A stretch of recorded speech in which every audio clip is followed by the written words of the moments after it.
Be me, 26, average guy, average job, average expectations. Friend drags me to a house party, mentally prepared to sit in a corner, holding a cup like a decorative plant. I walk in, music too loud, lights too bright, strangers already way too drunk. I'm looking for somewhere to hide when suddenly, thud.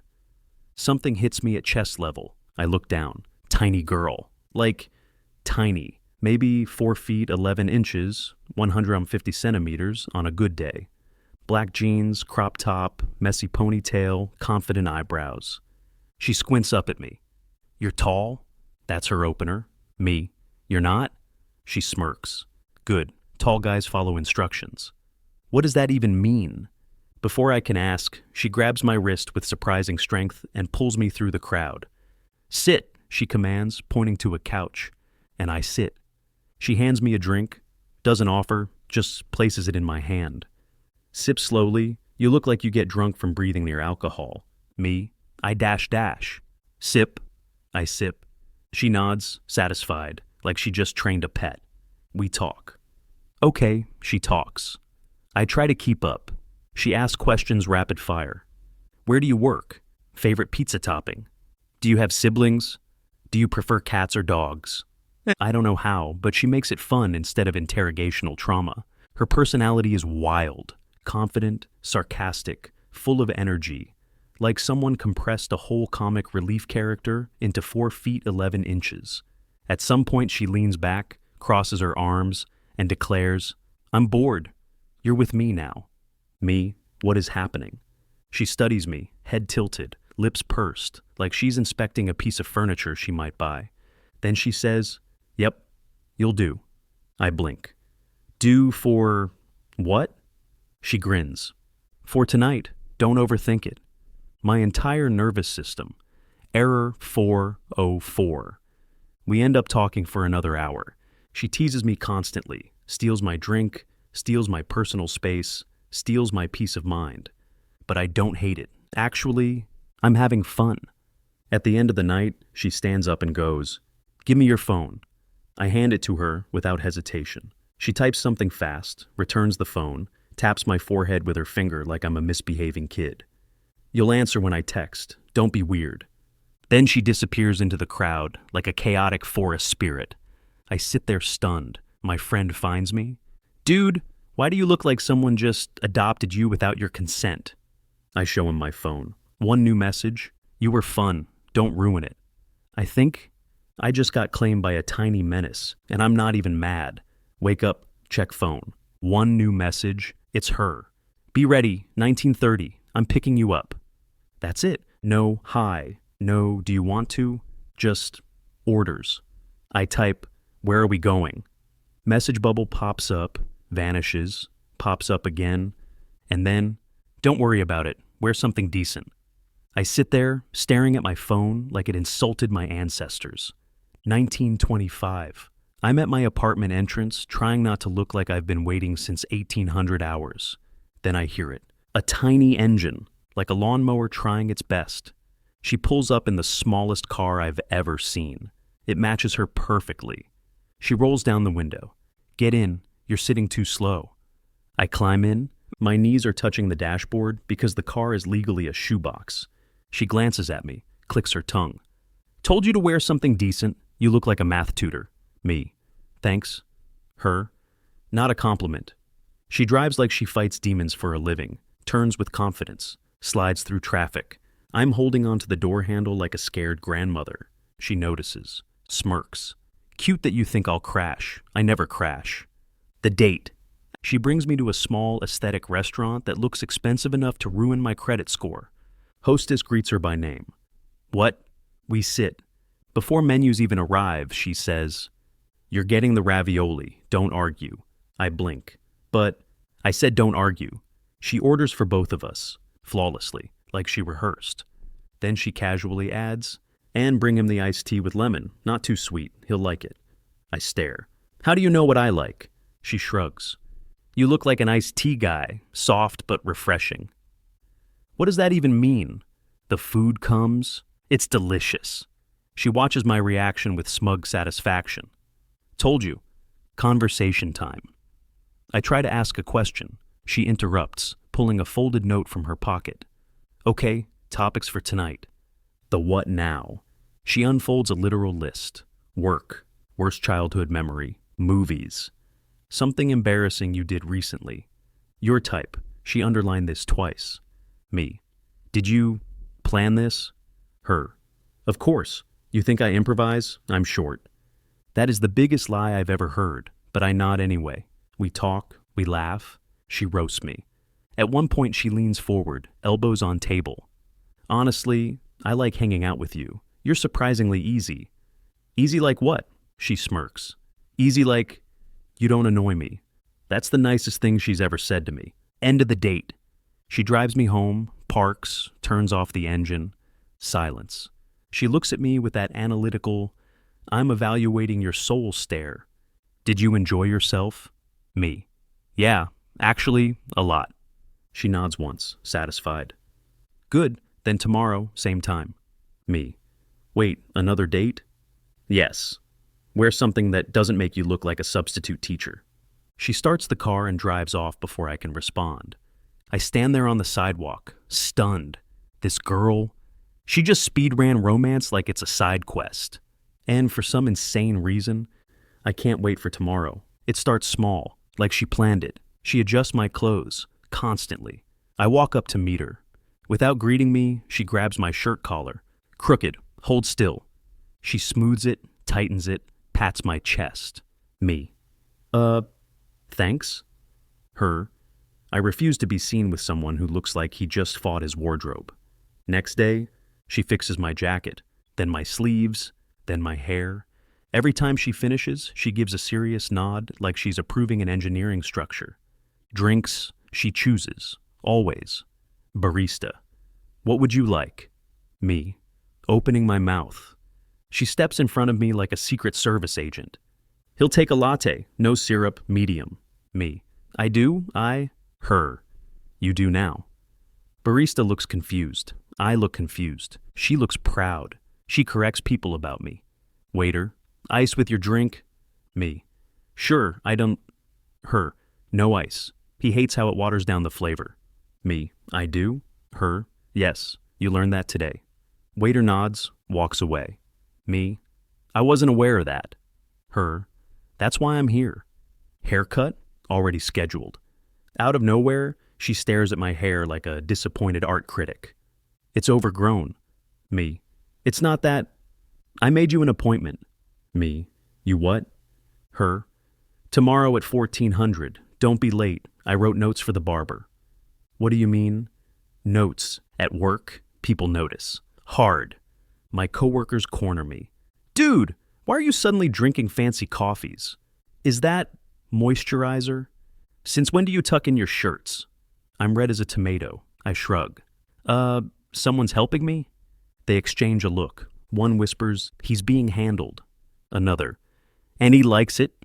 I pretend not to hear. I should feel embarrassed, but I don't. Every time her name pops up on my phone, my stomach flips like a gymnast. Every time she texts, I'm outside, I'm already halfway to the door. Every time she says, good boy, good job, I malfunction like a dying robot. I'm not sure when it happens exactly. But one evening, scrolling through my messages, smiling like an idiot, I realize I'm waiting for her texts. Not just wanting them, needing them. And the weirdest part, I don't even try to stop myself.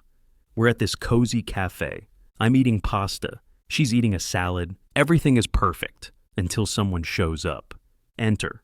Some girl I vaguely know from the past. I look up and boom, familiar face. Her. Anon? Oh my God. Hi, you look amazing. Remember me. She leans in way too close. My brain. Oh God, please no. Meanwhile, my tiny girlfriend instantly evolves from tiny girl to tiny demon. A second ago, she was calm, cute, peaceful. Then, click, something dark activates. Her expression turns polite, cold, too controlled, voice soft, steady, scary in that HR email way. He's busy. The flirting girl blinks, confused. I just wanted to say... Tiny demon leans forward, not raising her voice, not even looking angry, just delivering a threat with the precision of a surgeon. He is busy. Flirt girl immediately understands the survival rules. Nods, retreats. I'm impressed and terrified, but mostly impressed. I always knew my short queen was confident, organized, a little intense, but jealous. Her jealousy is a whole new level, and the craziest part, it feels kinda nice, like, oh, she actually cares nice. She pretends nothing happened, goes right back to stabbing her salad. Me, were you jealous? Her, eyes still on her plate. No. Me, you sure? She finally looks at me. She looked at you like she could. I didn't like that. Then, without breaking eye contact, you're with me. And bro, I melt, right there. I'm basically soup in a hoodie. She hesitates, just for a second, then reaches over and takes my hand, and she doesn't let go. She holds my hand like it's a statement. And sitting there beside her, feeling her fingers interlace with mine, it hits me. She really likes me. And damn, I really like her too. On a walk with the tiny girl who somehow runs my entire life now. Sunny day, vibes immaculate. Rom-com soundtrack playing in my head. We're talking about something random. Some guy bumps into her, hard. Not on purpose, just one of those massive dudes. He barely glances down. Oops, my bad. Keeps walking. I open my mouth to say something like a normal person. But tiny girlfriend does not wait. She steps forward, taps the guy's arm like she's summoning a dragon and goes, "Excuse me." The man, large, muscular, literally a human refrigerator, turns around. And she just looks up at him with absolute, unshakable confidence. "You bumped me." Her tone is calm, dead serious. He freezes. Sorry." She nods like a mafia boss, approving a tribute. "It's okay. Watch where you're going next time." And bro. He apologizes again, then walks away quickly like she's cursed him. I'm just standing there like, oh. How did you intimidate something that could bench press a minivan? She notices me staring. For the first time tonight, she visibly softens. Eyes warm, shoulders relax. Voice gentler than I've ever heard. "Don't look at me like that. I was just protecting what's mine." My brain crashes. "What's hers? Me?" We keep walking. She slips her hand into mine without asking. Just there. And while she's talking about some bakery she wants to try, I look at her. Tiny, confident, scary when needed, soft only with me.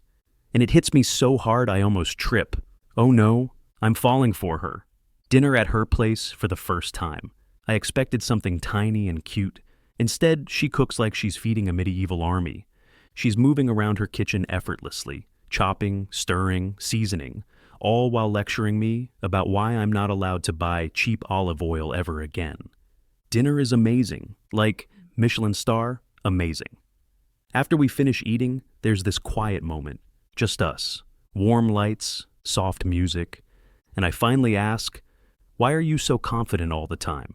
She pauses. For once, she doesn't fire back with a joke. She tells the truth. She sits across from me, folds her hands, and actually thinks before speaking. Because I had to be. I look at her, waiting. She continues. "I've been the shortest person in every room my whole life. People constantly underestimated me, ignored me, talked over me." She gives a tiny shrug, but her eyes stay sharp. "So I learned to be louder, stronger, sharper. I decided I'd never let my size decide my place. I'm quiet." She looks down at her hands, then adds softer. "And I always wanted someone who wasn't threatened by that. Someone who could handle me." My heart does a flip. I swallow. Ask the only thing my brain can form. "And I'm that someone?" Her answer hits harder than any confession. She looks up. Small smile, warm eyes, voice sure, "You're perfect." I'm pretty sure my soul leaves my body. She stands, steps closer, and suddenly she's right in front of me. Close enough to feel her breath. Close enough that my heartbeat gets stupidly loud. She looks up, way up, at me. "Come here." Her hands in my shirt, my arms around her. Like two people who've been orbiting each other for weeks and finally crashed together. When we pull apart, she's smiling. "Yeah," she whispers, "this was a good idea." My brain, understatement of the century. Something changes after that kiss. Not her confidence. That's still there, sharp as ever. But the way she touches me, softer, warmer. Still in control, but now with this tenderness I didn't know she had. She cooks for us. She fixes my shirt. She drags me by the hand from room to room like I'm her personal accessory. And sometime that night, things naturally move forward. Afterward, we lie together in her bed. She's half on top of me. Because, yes, even someone 4 feet 11 inches tall can take up 90% of a mattress when she wants to. I'm stroking her back, trying not to overthink, when the question slips out, "So, are we a couple now?" She lifts her head from my chest, looks at me like I just asked whether fire is hot. Yes?" I blink. She smirks. "What, you thought I'd let you run around unsupervised after that?" My heart does a stupid little somersault. She settles back down on my chest, already comfortable like she's claimed the spot permanently. Her voice gets softer. "You're mine now, obviously." I don't even have time to respond, because she falls asleep right on top of me, and all I can think is, happiness is sometimes 4 feet 11 inches tall, and currently snoring on my chest. A week later, she decides it's time. Not me, she decides. "We're seeing your friends tonight," she says, already fixing my hair, even though we haven't left the apartment yet. "They need to know you're taken." I don't even argue. I just try to breathe normally. When we walk into my friend's place, the room goes silent. They stare at her, then at me, then at her again. My buddy Mark leans over and whispers, loudly, "Dude, you brought a girlfriend who looks like she could fire us." She smiles politely, terrifyingly politely. "Oh, I don't fire people," she says calmly. "I just make sure they stay productive." Mark turns pale. Everyone else tries not to laugh. Then they notice something else. Me. The relaxed shoulders. The stupid smile I can't hide. The way she keeps a perfectly possessive hand on my waist. My friends exchange looks like they've discovered a new species. "Bro, you found a girlfriend, boss," one jokes. Before I can deny it, she steps forward, crosses her arms, and corrects him. "Not a boss." She taps my chest once with her finger and says with absolute confidence, "I'm the project manager, and his name is Anon." The whole room explodes in laughter. I turn red so fast I might actually combust. She notices, pulls me down by the waist, because yes, she's short but strong enough to fold me like laundry, and whispers into my ear, "Get used to it." Her lips brush my jaw. "I'm yours." Then she pulls me closer, voice low and warm. "And you're mine." My friends cheer like we just got engaged. I don't even care.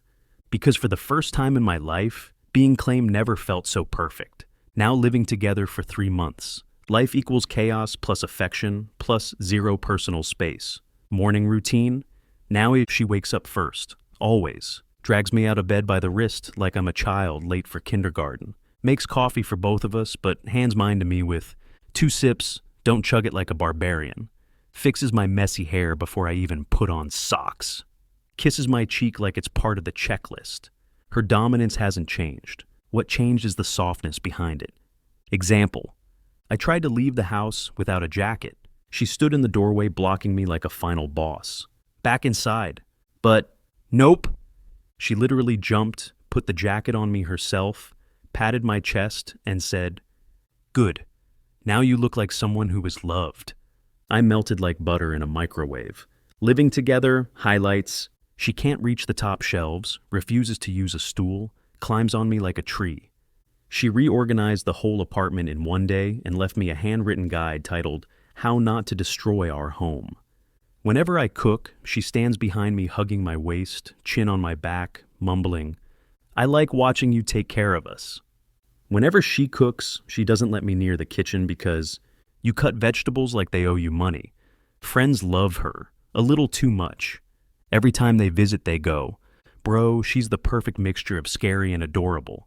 She just crosses her arms and says, "I know, but the best part?" At night, when the lights are off and her confidence rests a bit, she becomes the softest creature on earth.